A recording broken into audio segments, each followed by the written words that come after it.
Verdade, imparcialidade. Começa agora o programa A Hora da Verdade. A apresentação: Carlos Frederico Gomes. Olá, amigo assinante, estamos iniciando mais um programa A Hora da Verdade, na sua TV+, canal 15 da Multiplay. Hoje é um dia histórico para você, para mim, para o povo brasileiro como um todo. É um dia histórico porque é o segundo impeachment que acontece em nosso país. E, como todo impeachment, acontece num momento muito grave. Nós, há poucos dias atrás, a gente comentava que o Brasil vinha numa crise sem precedente. Mas antes dessa crise sem precedente, o Brasil também passou momentos espetaculares de desenvolvimento sem precedente. O Brasil é o celeiro do mundo em termos de exportação. Nós somos o maior exportador de soja, o maior exportador de milho, os Estados Unidos é eles. Nós somos um dos maiores exportadores de arroz, nós somos o maior exportador de café, nós somos o grande exportador de carne do mundo, de aves do mundo, além de a gente ser rei das commodities. A gente exporta com muita facilidade o que o mundo precisa, que é aço, né? E o aço brasileiro é querido e buscado no mundo todo. O aço é que é responsável pelo avião, pelo navio, pela geladeira, pelo fogão, pela construção civil, que usa aço em toda a sua estrutura. Enfim, além disso, o Brasil passou a ser um grande produtor de petróleo, um pré-sal, que também estava lá em cima. Tudo isso estava favorável à economia brasileira. A gente vê um momento de crista de onda, e esse momento, de uma hora para outra, caiu. A China crescia 10%, passou a crescer 7%. Essas commodities perderam valor de uma forma desastrosa. Você ter ideia, foi 4 vezes menos o valor de uma tonelada de ferro. Vamos supor, se valesse 100 mil, passou a valer 25 mil. E no caso do petróleo, a mesma coisa, 3, 4 vezes menor o valor de mercado. Quer dizer, quebrou o país. Só que o governo federal não fez o que deveria fazer. Quando você passa a receber menos, você tem que diminuir sua despesa. O governo federal não. Ele pegou toda a sua conta, que não podia mais pagar, botou para os bancos pagar, os bancos oficiais, Banco Brasil e Caixa Econômica, e maquiou um suposto superávit que não existia. Nós estamos falando de 60 bilhões, né? Só no ano aí de 2015, fora no ano de 2014. Além disso, usou o orçamento de uma maneira arrogante. Não teve a coragem não cumpriu a lei, né, como manda um presidente da República, que ele tem que não só cumprir, como proteger as leis. Simplesmente passar por cima. 3 decretos foram feitos no orçamento, sem ter condição de ser feito, porque o orçamento é matéria exclusiva do Congresso Nacional. Eu estou dizendo isso aí para dizer os motivos que levaram ao impeachment. Só que esse não foi o grande motivo. O motivo grande, na realidade, foi o que eles chamaram de conjunto da obra, e que eu chamo de principal, que foi todo um aparelhamento do Estado montado para surrupiar, para tirar, para levar recursos, para manter esse grupo que estava no poder. E isso de uma forma muito cruel, né? Porque você aparelhou a Petrobras, você aparelhou a Eletrobras, você aparelhou todo o Estado brasileiro, e numa corrupção desenfreada, que levou o país a esse caos. Ao mesmo tempo em que você pegou dinheiro do FAT, pegou dinheiro do PIS/PASEP, pegou dinheiro do FGTS e juntou com dinheiro do Tesouro Nacional, juntou para emprestar dinheiro para empreiteiro, para fazer obra fora do país. Eu estou falando da cifra de 800 bilhões de dólares. Isso foi que levou ao impeachment.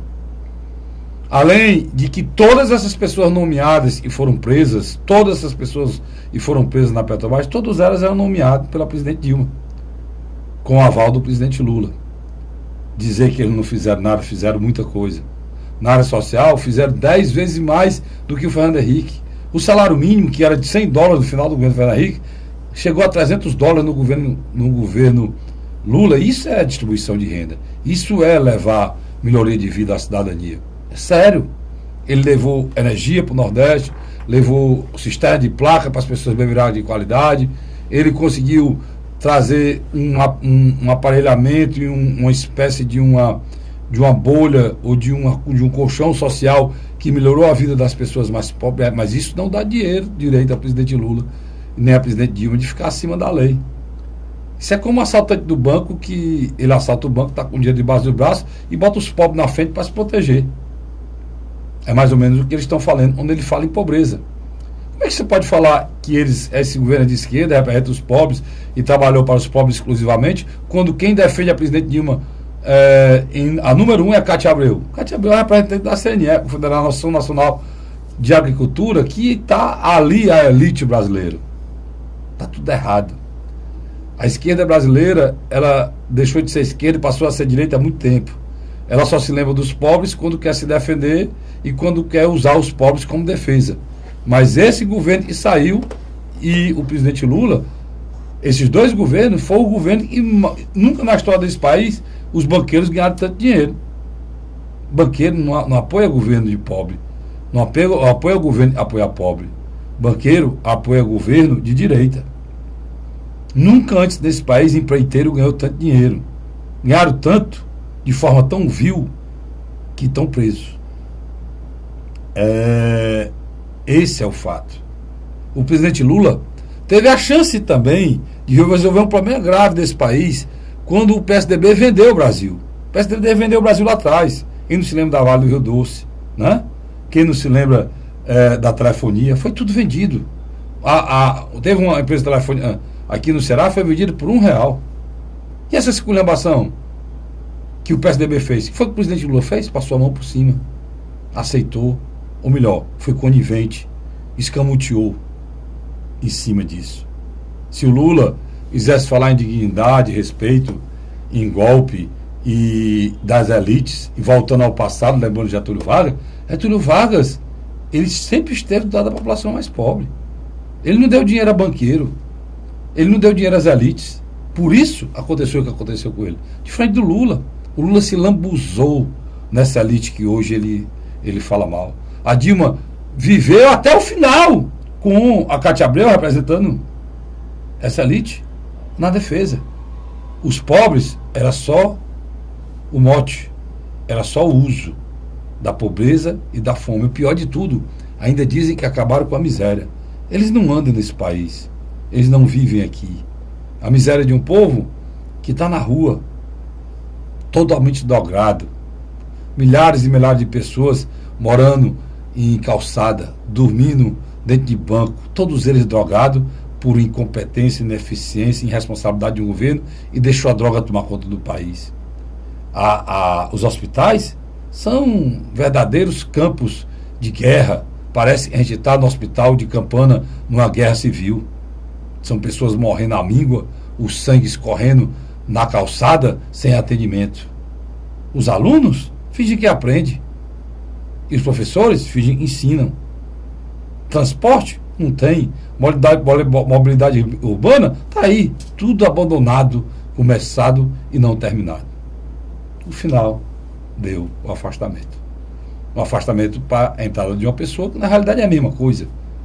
É a mesma farinha. Se você derrubar essas duas farinhas no chão e quiser retorná-las para o saco, não vai conseguir. E vai conseguir. A mesma não, mas você não vai saber onde começa um e termina outro, que é a mesma coisa. Michel Temer e uma coisa só, a mesma chapa. Que era para ter a vida, era o afastamento da chapa. Não houve. Mas está aí. O afastamento da Dilma tinha que acontecer por um fato.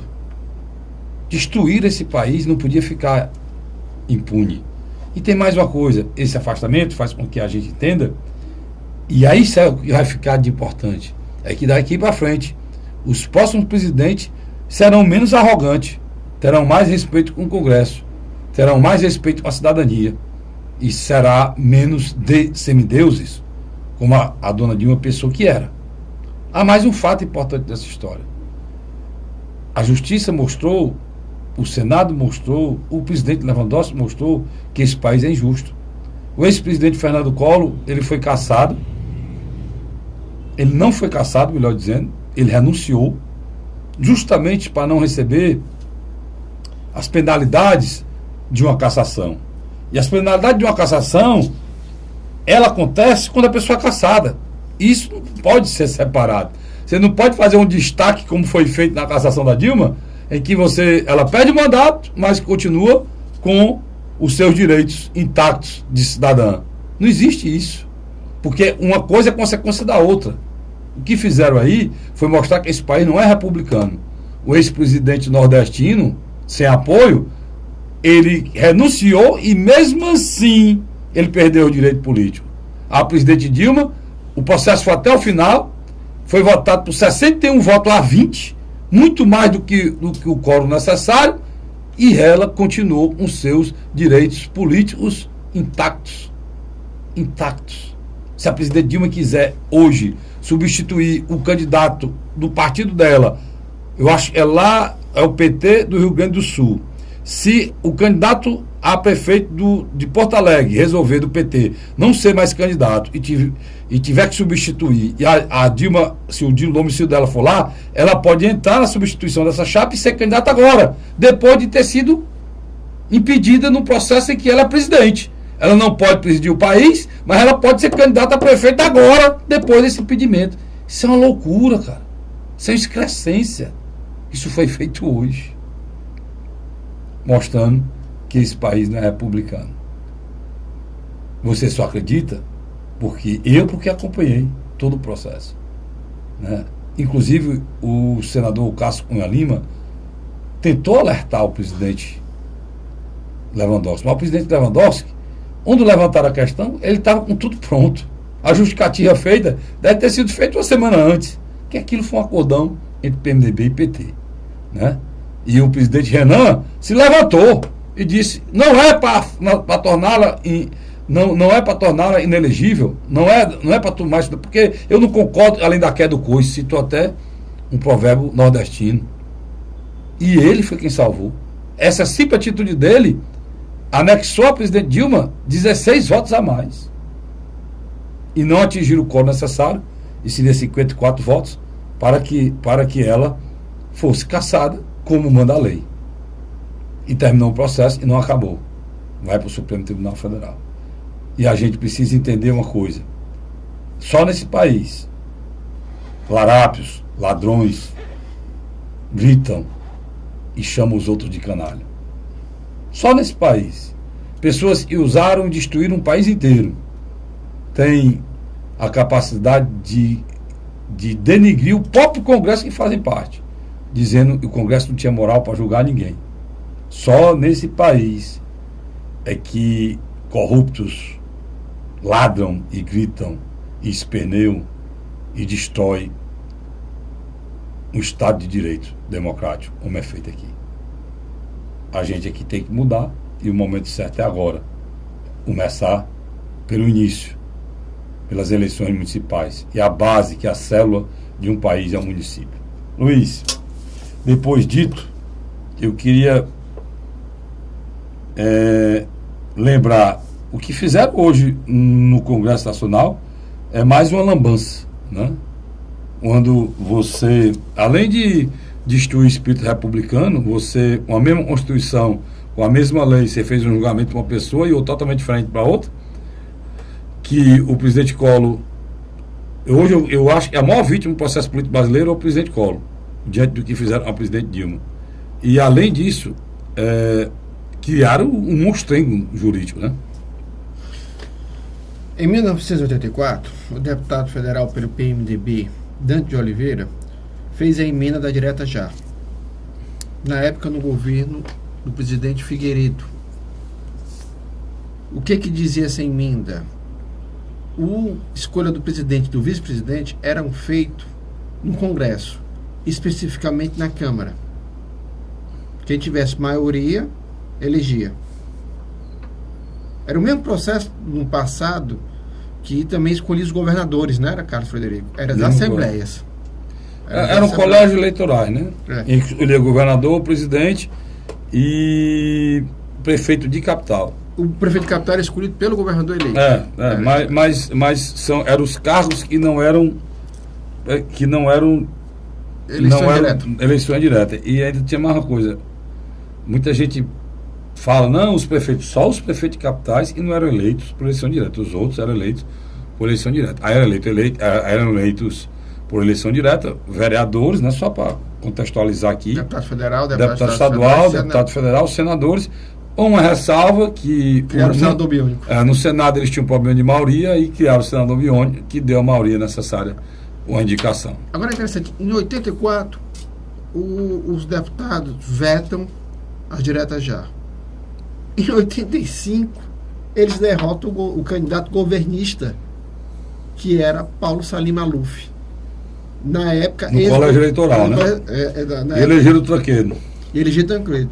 Quando o Tancredo vai tomar posse, o que acontece? Ele adoece.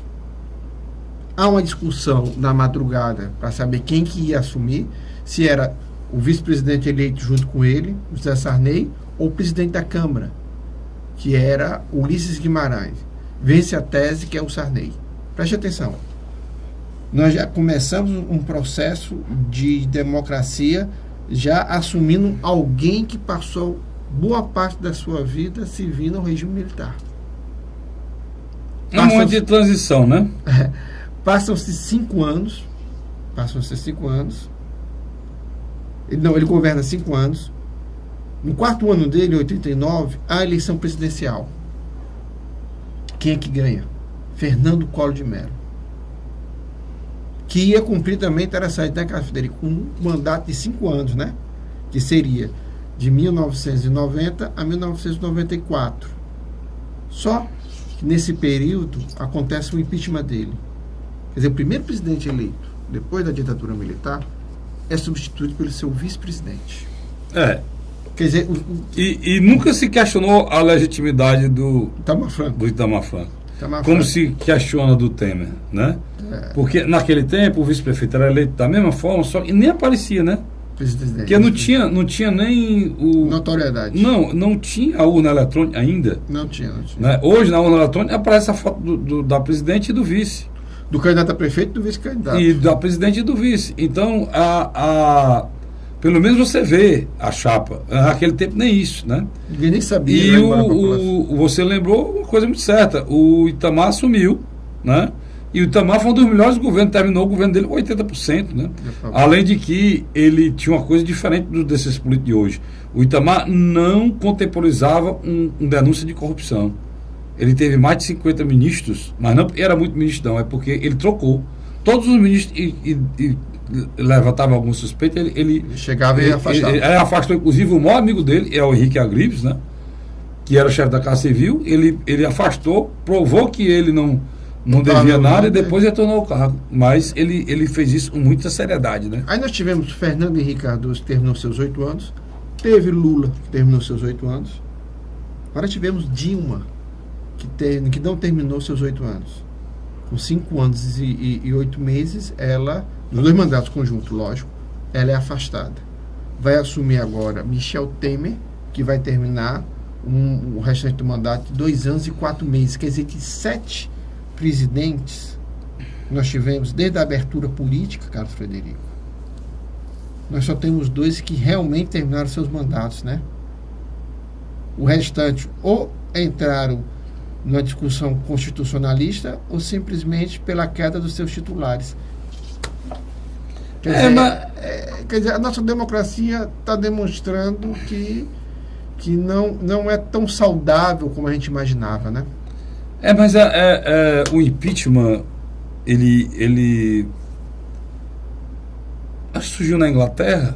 Estados Unidos. Na Inglaterra, nos Estados Unidos, o modelo foi na Inglaterra, mas o modelo, a gente segue um modelo americano parecido, e é uma maneira de dar ao presidencialismo uma coisa que a gente acha que é uma coisa normal, mas que no parlamentarismo isso é a coisa mais normal do mundo. O primeiro-ministro perdeu a grande maioria. O governo cai, e cai todo mundo, né? Aqui no Brasil, o problema é que a gente precisa entender, a gente vive um presidencialismo complicado, é um semi-presidencialismo, mas o Luiz, essa história de dizer que o impeachment ameaça a democracia, não, acho que não, que abre um precedente, isso é mentira, cara. Olha, para você ter ideia, meu irmão, tá aqui, ó, a presidente Dilma, 53 para 81, o Luiz, é a diferença que ela precisa ter, né? É a diferença que ela precisa ter. Entendeu? 8 votos, 38 votos ela precisaria ter para evitar o impeachment, Luiz. Pelo amor de Deus, cara. Né? 28 votos, melhor dizendo. 28 votos ela precisaria ter para evitar o impeachment. Ela tinha 20. Faltou 8 votos para evitar o impeachment. Porque 54 é que é 2/3, né? Então são 28 votos que ela necessitaria para evitar o impeachment. Pelo amor de Deus, isso depois de 4 votações, cara. Depois de ela ter, para esse processo ser instalado, ela teria que ter, teria que evitar 2/3 para conseguir 2/3 contra uma presidente. Isso é um fim do mundo, macho. Isso é a coisa mais difícil do mundo você conseguir. Ela não teve nem um terço dos votos. Rapaz, uma presidente que chega nessa situação, ela mesmo, se tivesse um pingo de espírito público e respeito ao povo brasileiro, ela teria renunciado lá atrás. Ela mesmo, Luiz. Ela tinha evitado... Em respeito ao povo brasileiro, em respeito ao sofrimento da população. É isso que eu discuto. Porque sem Congresso, ninguém governa. Ninguém governa. E ela inviabilizou-se. Não foi ninguém, ela disse, foi pauta-bomba, foi o tempo. Rapaz, o PMDB rompe com você. Você tinha que ter trabalhado para manter os outros partidos, né, ao redor. Para que eles nunca chegassem 2/3, né, Luiz? Mas não, nem isso. Nem isso. Quer dizer, inviabilizou-se, o governo inviabilizou-se. Aí fico procurando culpado, falando em golpe, falando, perfeito, o PSDB realmente se macuminou com o PMDB, certo, fizeram na calada da noite, conspiraram, perfeito. O jogo da política. Agora conspiraram por quê, Luiz? Porque eles deram motivos para que isso acontecesse. O jogo da política. Eles corromperam um país inteiro. Eles não inventaram corrupção. Isso é mentira quem disser isso. Corrupção existe nesse país desde o início, desde a hora que se chegou aqui e se fez a troca, né, com os índios. A corrupção, a cooptação começou ali, né? Ainda começou mentindo na descoberta desse país, que disse que foi o descobridor errado, né? Na realidade foi descoberto, quem passou aqui foi Vicente Pison aqui no Aracati, né? E não Cabral. Onde o Cabral veio aqui, já estava todo mundo cego de conhecer as costas aqui do Ceará. Agora, você querer dizer que nunca antes nesse país foi montado um esquema de corrupção desse tamanho, é verdade, cara. É verdade. É verdade. O esquema de corrupção grande do governo tucano foi ampliado. O maior escândalo de corrupção do governo tucano foi justamente as privatizações, né, Luiz? Que o presidente Lula teve a chance de fazer a auditoria, que ganhou a eleição do Fernando Henrique e não fez. E pelo contrário, pegou o modelo operacional da corrupção tucana e ampliou. Foi. O Luiz falou a verdade. O mensalão, ele foi pensado e ampliado. Ele foi pensado, idealizado e colocado em prática pelo Azeredo lá em Minas Gerais. Aí o presidente Lula pegou esse modelo de corrupção e ampliou para o Brasil todo. Via Casa Civil com o Zé Disseu. E depois, achou pouco, prendeu, deu aquela confusão toda, Roberto Jefferson e tal, salvaram o Lula. Aí ele foi salvo e sentiu que podia fazer de novo, né? Não deu em nada e montou o Petrolão. Só que a Dilma não foi salva. Que também já tinha se iniciado no governo tucano e só foi ampliado. O que a gente vê claramente, e são, como é que a gente diz, são criminosos de gangues diferentes só. E reincidentes, né, Luiz? E reincidentes. E o pior é isso. Eles são reincidentes. A base de apoio de Fernando Henrique Cardoso é a mesma base de apoio do Lula e agora também é a mesma base de apoio de Michel Temer. Carlos Frederico, ninguém presta, não é isso que eu estou dizendo, não, irmão. O sistema político brasileiro está carcomido. O sistema político brasileiro tem que ser mudado. Se não se mudar as eleições, o sistema político brasileiro, o regime político brasileiro, não muda nada. Nenhum homem de bem vai conseguir ser eleito nada nesse país, porque esse país, o dinheiro, a eleição é feita com grana, é feito com poder, é feito com esquema. Quando o homem de bem se propõe a ser candidato, ele imediatamente na lata, as pessoas que têm o poder disso, tu vai fazer vergonha, porque tu não tem o tostão, cara. Tu não tem o tostão, cara. Então, a condição sine qua non, né? Vamos usar a palavra, o Luiz Justo, ele é sociólogo, para ser candidato para esse país, não é ter dignidade, não é ser um homem de bem, não é pensar na polis, né? E a política no bem público, não é ter espírito público, não é se preocupar com os outros. Isso para eles, é baboseira, é utopia, é idiotice, é criancice. É o que eles falam. É ter dinheiro para ganhar. Ter três coisas, Luiz. Eu vi já de outras pessoas. Você precisa, presta atenção, para você ser político, ter mandato, ter sucesso. Se até um cara burro e incompetente, mas ter poder, você precisa ter três coisas: dinheiro, dinheiro e dinheiro. Vou com um rápido intervalo. Volto já já. Sai daí não. A Hora da Verdade.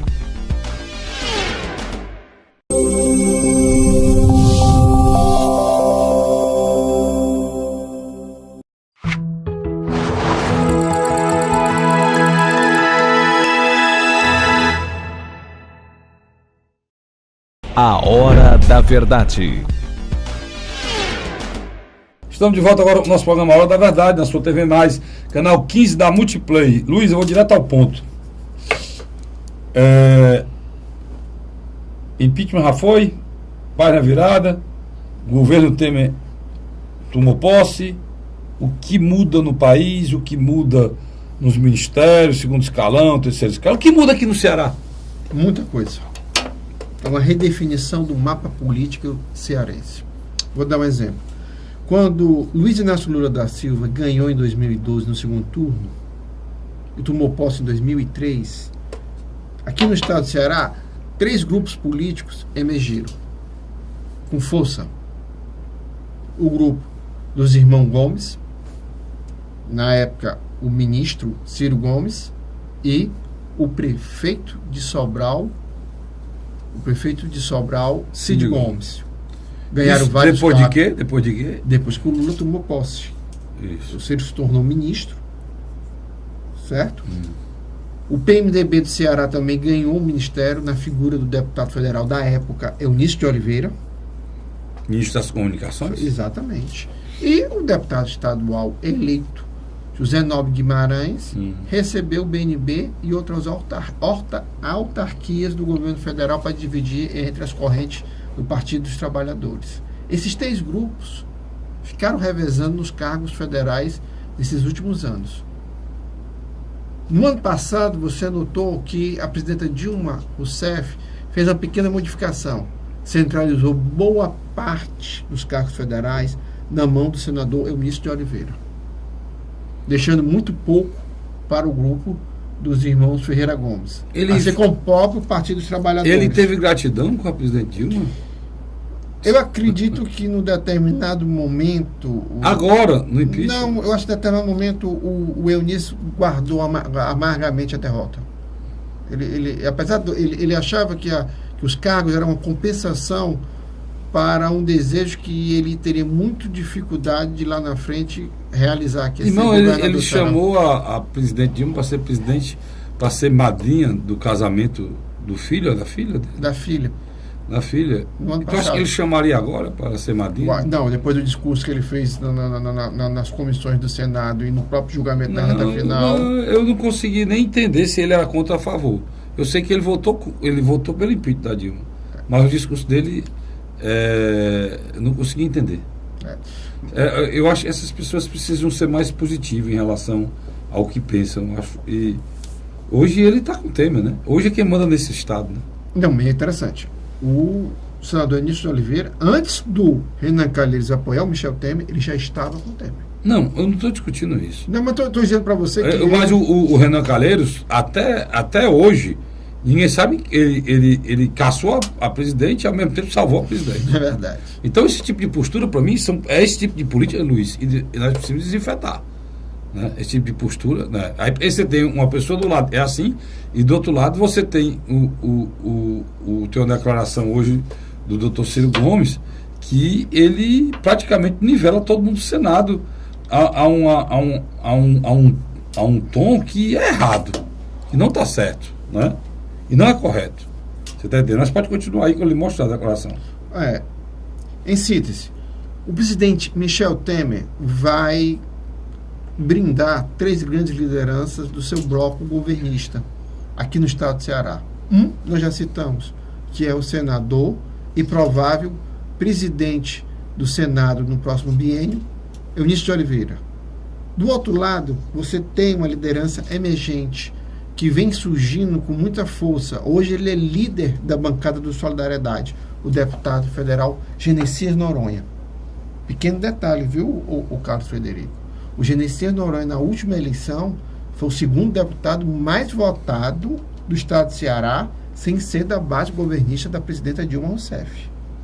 Ó, as coisas. O senador Eunício faz um discurso nem carne nem peixe. Antes era para Dilma. Antes era dar certo, hoje não dá certo. Antes ela fazia certo, depois não tem mais condições.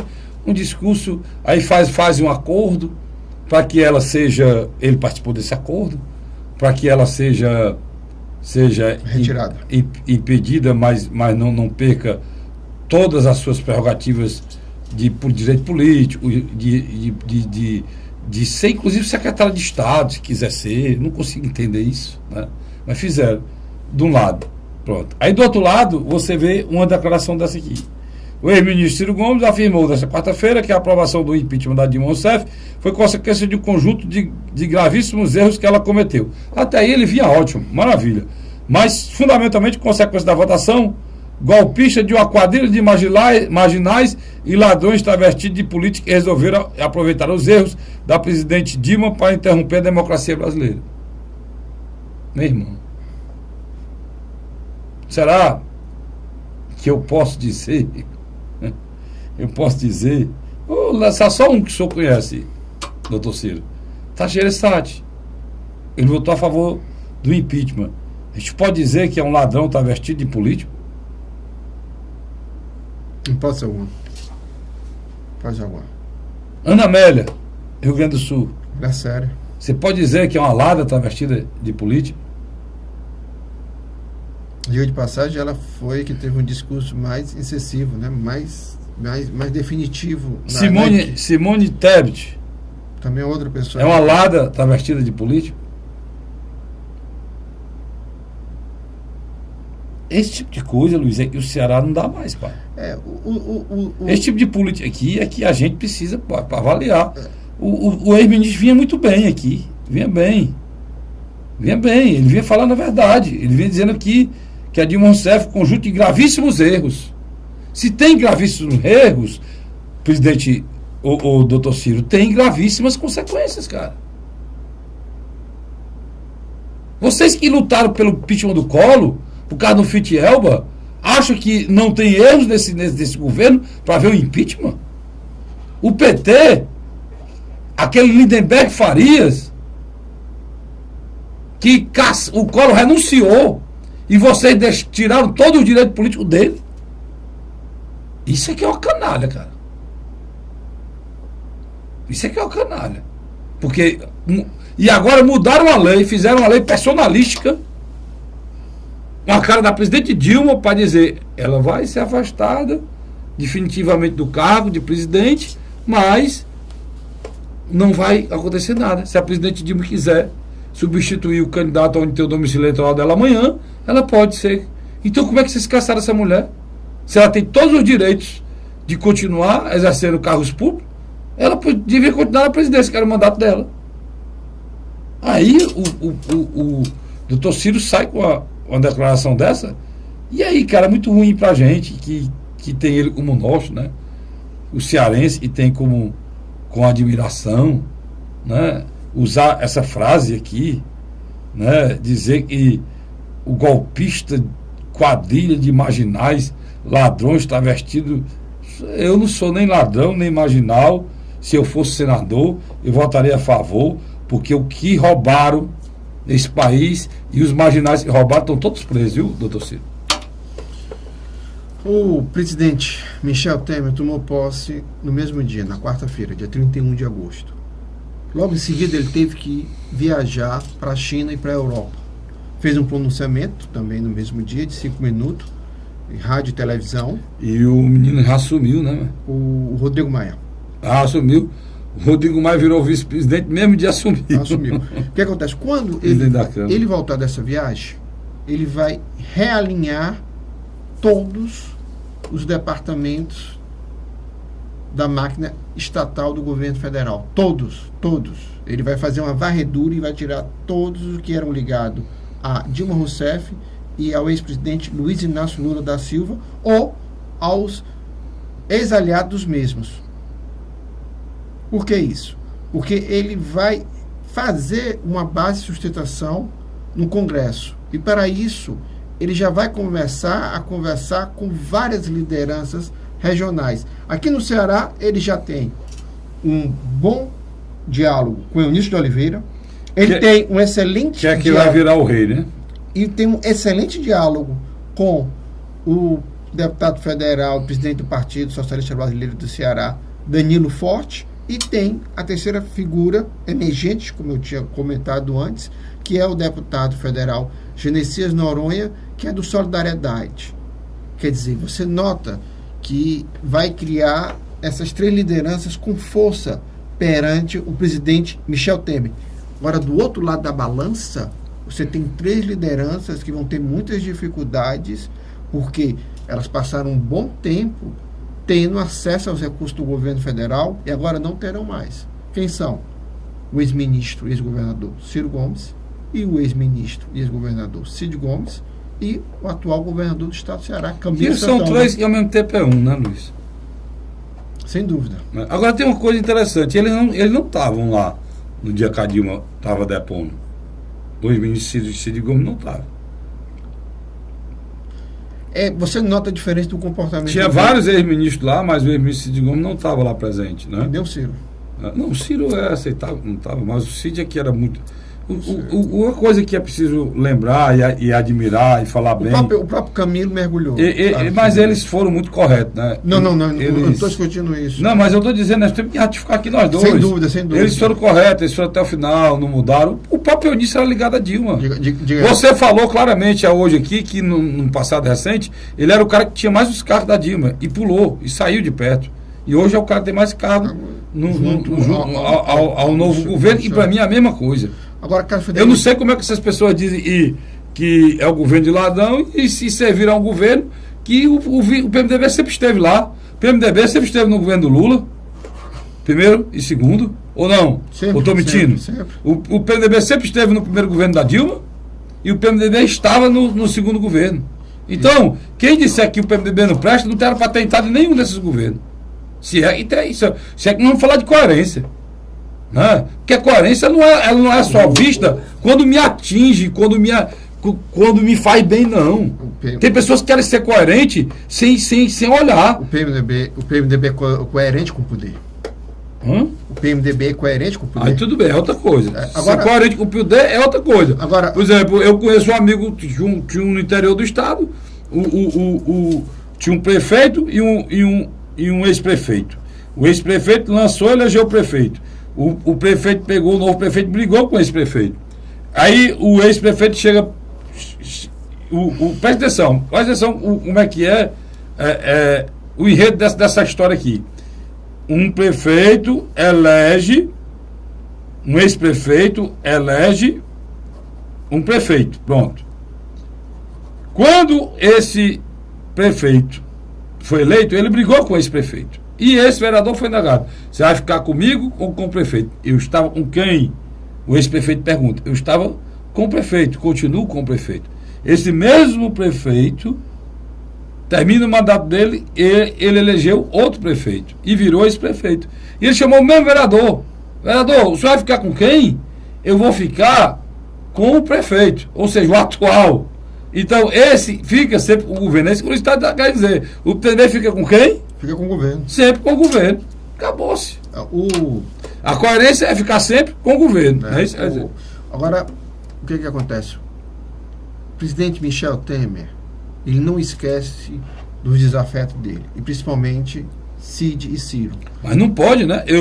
O doutor Ciro, toda a vida que estica no assunto, vai para um negócio desse aqui e chama de. Como é que eu te falei? Nem sei mais. chama de um nome não muito. Maria, pelo amor de Deus, bandidos, não sei o quê. Quer dizer, atingindo figuras que votaram em impeachment, que são homens de bem, macho. Você tem ali 4 ou 5 que tem. Se não tiver 4 ou 5 no meio de 61, doutor Ciro, e são homens de bem, pelo amor de Deus. Né? Com certeza. Mas a coisa que eu posso lhe garantir, que a gente vai falar no próximo bloco agora. Sobral entra na mira do Planalto. Vamos falar no próximo terceiro bloco. E é importante a gente ratificar aqui, fazendo a crítica e fazendo a elogio. Primeiro, você falou em Sobral, elogiar o candidato a prefeito de Sobral, Ivo Gomes. Por quê? É deputado estadual, candidato a prefeito. E o doutor Ivo tomou uma decisão que devia ser seguida para quem é deputado estadual e não seguiu. Pediu licença. Parabéns, doutor Ivo. Foi uma coisa Parabéns, doutor Ivo. Então, isso a gente tem que elogiar. Isso é coerência. E a gente tem que elogiar pessoas coerentes. Eu acho perfeito a atitude do doutor Ivo. Tá certo? E também lembrar que eles, a família, né, o Ciro, o Cid, tomaram a decisão e ficaram junto com a presidente até o final. Isso dá uma demonstração que são pessoas de caráter e tem lado, não são oportunistas. Importante. Agora, doutor Ciro, preste atenção o que é que o senhor fala, né? O senhor abre a boca e chamar o que o senhor chama 61 senadores, é demais. Vamos para um rápido intervalo, a gente volta já, não sai daí não. A Hora da Verdade.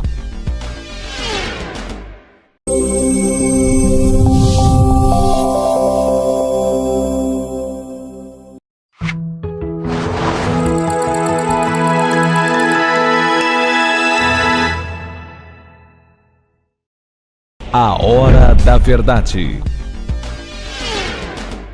Estamos de volta agora com o terceiro e último bloco do nosso programa A Hora da Verdade. E já puxando o Luiz aqui pra gente, Luiz, e nós temos eleições, né? Fatos novos das eleições. Eu acho que sim. Eu acho que o fato mais novo... Fortaleza logo? Não. Eu acho que a gente tem que voltar, que nós começamos no final do segundo bloco. O processo Sobral. Por que isso?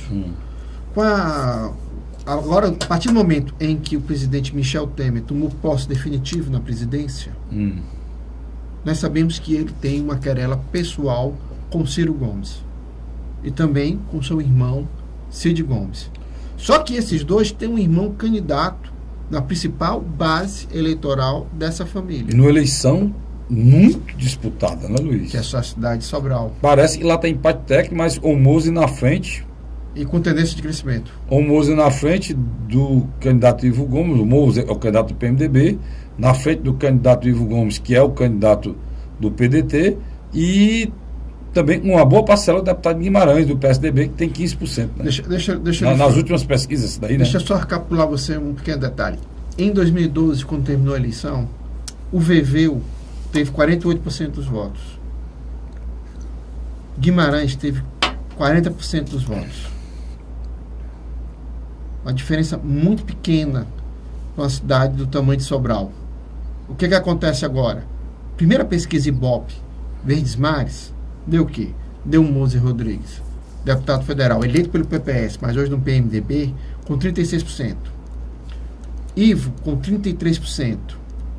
E Guimarães, com 15%. O candidato do PSOL, o professor lá, fez uma pontuação mínima. 1%. Essa margem de erro dessa pesquisa é de 4%.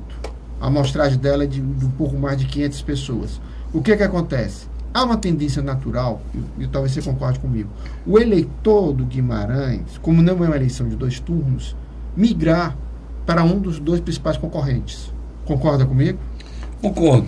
Então, o que acontece? Concordo, não é 2 turnos, né? Se fosse 2 turnos, ele se mantinha ali, depois no segundo turno é que ele migraria. Então, automaticamente, o Moses Rodrigues tem uma certa vantagem. Você está querendo dizer o seguinte, quando foi identificado na reta final... Duas candidaturas competitivas. E 2 candidaturas se polarizarem, né? É o que acontece em eleição, o Luiz está querendo, traduzindo para você.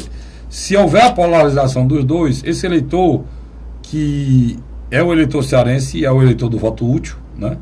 O estado do voto útil, ele vai ter uma tendência, né? E a tendência é não perder o voto. É isso que quer dizer, né, Luiz? O terceiro e vai migrar para o candidato que estiver na frente. E tem outro fato. Por ele votar no Guimarães, ele já é um eleitor de oposição, de tendência oposicionista, né?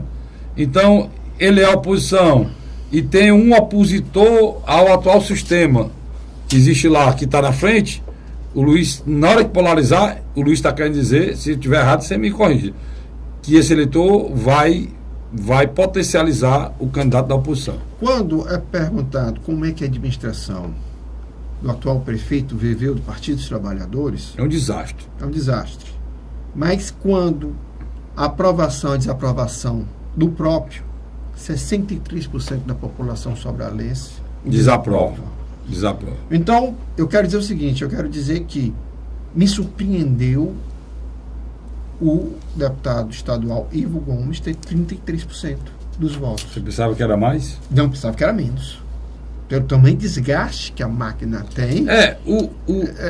Você está querendo dizer o seguinte, essa eleição não está perdida pela qualidade... Tá difícil. Não, mas essa eleição não já nasce perdida pela qualidade do candidato. É isso que você está querendo dizer. Exatamente. O que acontece?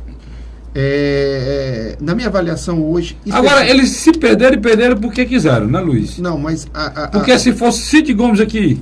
Não ganhava, sem dúvida. Se fosse Cid Gomes aqui, como é que estaria essa pesquisa? Seria completamente diferente. O que aconteceu? Porque a referência de administração, não de Sobral, a referência de administração da Zona Norte do Estado de Ceará, de prefeitura, mais até do que a dele de governador, foi a eleição, foi a administração dele de Sobral. O deputado federal Moses Rodrigues não é oposição Ferreira Gomes, não. Foi um cara dissidente que foi para oposição agora. Não, é mais uma cria deles que se volta contra eles. Né? Agora, deixa eu falar. É mais uma cria deles que se volta contra eles. Deixa eu colocar 2 pontos específicos. O Cid não vai poder ficar em Fortaleza, ele vai ter que ir lá para dentro de Sobral. Não, ele não está em Fortaleza, ninguém vê ele em Fortaleza não. Ele já está em Sobral. Tem Sobral. A campanha do Roberto Cláudio aí, a ausência total do Dr. Cid Gomes. Ciro Gomes também não poderá ficar em Fortaleza. Também deverá ir para Sobral. Por quê? Aí eu vou lhe dar a explicação simples e objetiva. Os partidos hoje, muitos deles dependem de quê? De doações de pessoas físicas, não pode mais empresa dar. Mas o fundo partidário pode sim, o partido pode doar. Se o partido pode doar, provavelmente a candidatura do Moses Rodrigo tem uma certa musculatura. E é de interesse de Michel Temer e do PMDB Nacional essa vitória específica. Você está querendo dizer que o PMDB Nacional pode doar uma quantia necessária para resolver o problema financeiro da campanha do Moses Sobral? Pronto, em síntese. É isso mesmo. Seguindo, claro, o limite pré-estabelecido em lei, né? Com certeza. Que é o limite dos gastos da eleição anterior. Né? Quer dizer, então você nota que Sobral entra nessa... É nacionalizada a campanha. A campanha é nacionalizada. Quer dizer que Sobral agora está no olho do furacão nacional. Total. Porque uma derrota em Sobral hoje seria simplesmente uma derrota de Cid a nível estadual e de Ciro a nível nacional. E sem falar que interrompe o ciclo vitorioso dos irmãos, né? Porque com a eleição de Ivo para prefeito, é quase certo no futuro ele ser um candidato melhor dizendo, governador. O governador Cid Gomes nunca perdeu uma eleição, a não ser a primeira dele de vice-prefeito. Que o Padre Zé perdeu, você nem sabia disso, né? Sabia. Você sabia? Ele foi visto do Padre Zé. Foi visto do Padre Zé perdeu e ele perdeu essa campanha. Mas foi uma grande aula para ele, né? E foi a única que ele perdeu. Depois daí é um homem vitorioso, nunca perdeu a eleição. Os dois irmãos são vitoriosos. O Ciro já perdeu 2 eleições para presidente. Mas foi para presidente, né? Presidente é presidente. É até uma utopia.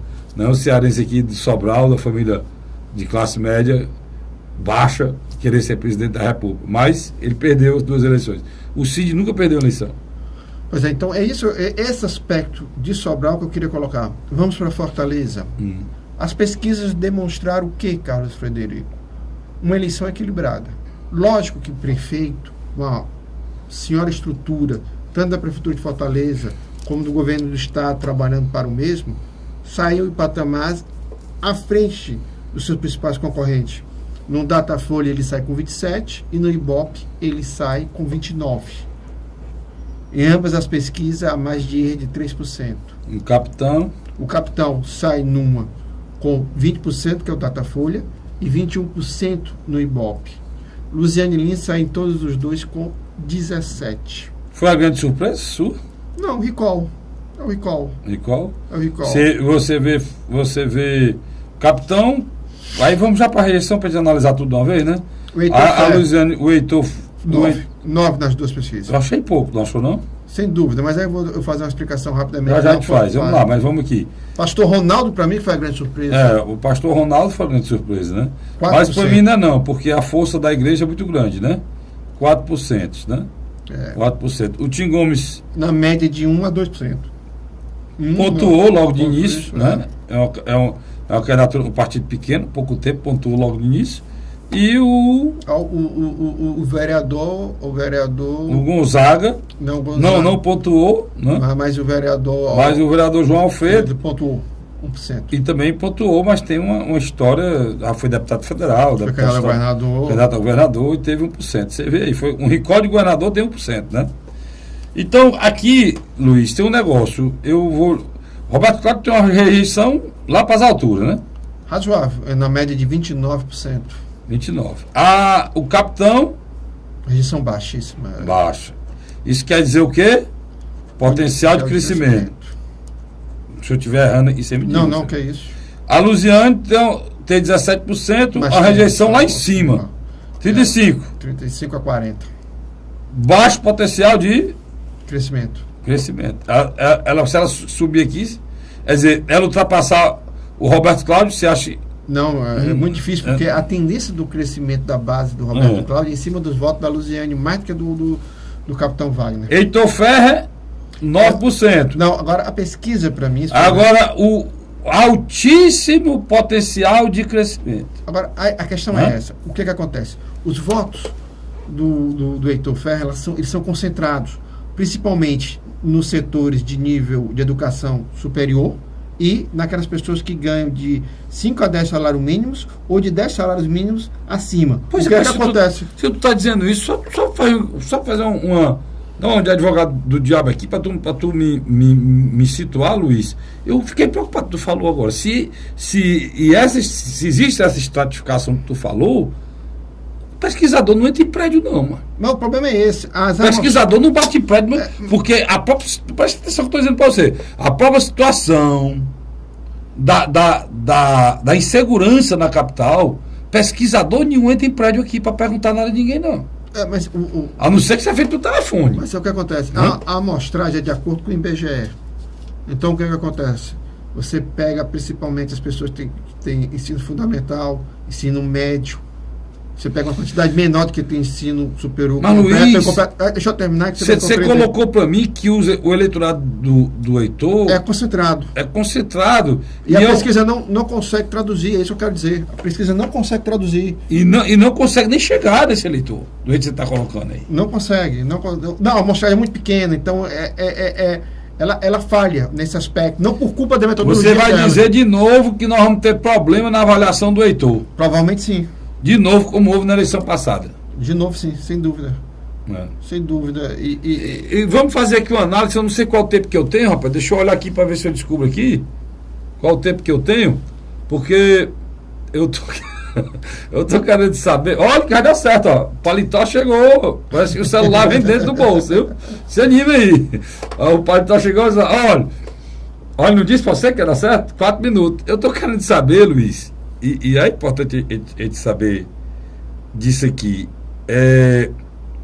Como é que você dá tempo, dá? Pra gente fazer uma avaliação aí do programa eleitoral? Né? Dá. Aqui sem faltar nenhum. Entendeu? O Heitor tá querendo prender um ladrão no fotossensor. Aquilo aí foi legal, não foi, cara? A revolta da população com a questão dessa sanha em busca de imposto, de dinheiro, de multa, pode angariar os votos ao Heitor, né? O Heitor tem um público específico. Tem um público bom, fiel a ele. E do jeito que você falou, toda essa turma tem carro, né? Uma parte sim, uma parte grande tem carro. E tem um pessoal, mesmo morando nas regiões da periferia de Fortaleza, mas já com nível... Então ele fez um gol aqui. Ele fez um gol. A Luziane, agora tem um Fusca vermelho, já entrando um bocado de gente dentro, a Vila do Mar, aquela coisa... Eu acho que o programa da Luziane, ela peca a partir do momento que ela prega que houve um golpe contra Dilma Rousseff. Eu acho que ela poderia ter feito o início da campanha dela mais voltada para uma discussão propositiva do que ela tinha feito como prefeita. O Roberto Cláudio é aquele mesmo modelo anterior, só que em vez de falar do que iria fazer, ele mostra o que fez e quer fazer mais. Aquela mesma história do Juraci que você falou, quer fazer mais, né? Eu acho que ele deixou muita coisa para ser feita justamente para justificar o segundo mandato, né? Mas tem muito tempo, a propaganda é muito bem feita, né? Tem depoimento da população, que dá uma certa veracidade. Deixa eu só botar Deixa eu botar só um ênfase aí. Esses 27%, 29% que o Roberto Cláudio tem, ainda não houve especificamente, essas pesquisas não trouxeram se o Moroni transferiu ou não voto para Roberto Cláudio. Mas o Moroni aparece muito pouco nessa propaganda, né, Michel? Por que será? Então eu acho que... Mas você não acha que já está aqui dentro, não? Não. Eu acho que esses 27%, 29% foi do trabalho que ele fez na reta final, que ele fez muitas inaugurações. Muita obra, muita inauguração. A publicidade dele melhorou muito. Melhorou. Então eu acho que esses 27% ou 29% ainda não apareceu o eleitor tradicional do Moroni. O grande gargalo do prefeito Roberto Cláudio é justamente a saúde, né? E ele fala isso. Que a saúde precisa melhorar, né? É o grande gargalo do prefeito Roberto Cláudio. Porque na área de mobilidade urbana, ele deu um show, né? A questão, por exemplo, a gente estava falando nesse instante aqui, o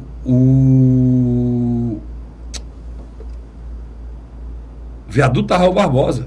Já liberaram uma parte. Já liberaram uma parte. Na segunda-feira, terça-feira da próxima semana, vão inaugurar toda. O da Planeta 8 Mais já está livre, totalmente liberado, ficou muito bom. Quer dizer, a questão também, Luiz, dessas areninhas, né? Tá levando. Ele chegou na periferia com essas areninhas, né? Com essas coisas, quer dizer, e ele está mostrando isso e parece que surtiu o efeito. Quer dizer, se você está dizendo, essa informação é a alvissareira sua. Se ele tem 29%, 27%, 29%, sem a força do Moroni. Porque o Moroni é o cara da periferia, né? É verdade. E para encerrar... Capitão. Não. Eu quero falar do capitão, porque eu achei a propaganda do capitão, assim, uma coisa inusitada, diferente. O emocional. O emocional. Uma apresentação, porque ele, dos 4 principais concorrentes, é o menos conhecido. Isso. Mas isso também, Luiz, isso coloca ele numa posição muito boa, né? Se ele é menos conhecido e já está com 20%, o potencial dele de crescimento é muito grande. É muito grande. E um detalhe, ele ainda não mostrou o Tasso Gereissati ao lado dele, né? O Tasso ainda não apareceu. Esses 20% ou 21% que ele tem, ainda não houve a transferência do senador Tasso Gereissati. E acho que eles estão deixando de propósito lá para frente. E você imagine... O Luiz está falando uma coisa aqui que há uns 6 anos atrás, 8 anos atrás, ninguém nem pensava em falar aqui. Transferência de voto do Tasso na capital. Pois hoje isso é uma realidade. É uma realidade. Há 8 anos atrás, o Tasso, ninguém queria nele por perto, porque perdia voto, né, Luiz? Hoje o Tasso na capital é uma grande realidade. O Tasso era muito forte no interior. Todo mundo queria... Todo candidato a prefeito queria tirar uma foto com o Tasso no interior. Hoje quer ainda. Hoje quer, mas no interior e na capital. Antes, a capital, o Tasso tinha grande dificuldade na capital. Agora, os outros candidatos, o pastor Ronaldo Martins, bem rapidamente, é uma surpresa, pode crescer e pode, na reta final, estar disputando a terceira vaga. Ele não chega entre os 2 primeiros, mas ele tende a crescer. Ele está com um bom discurso na televisão. Eu acho que ele pode encostar no Heitor. Ele pode encostar no Heitor e na Luziane. Ele pode encostar no Heitor e na Luziane. O Tim Gomes tem demonstrado uma capacidade ímpar, organizado. O Tim é muito organizado. Depois do Roberto Cláudio, a única campanha que você vê carro de som e bandeira na rua.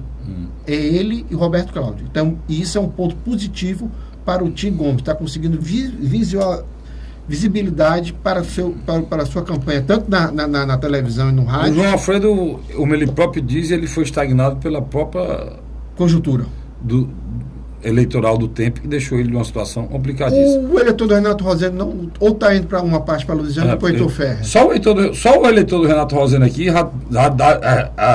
já colocaria ele uns 4 percentuais. 12%. Não, mas vamos botar só os 4 pontos percentuais, de imediato ele já receberia. Mas aí não.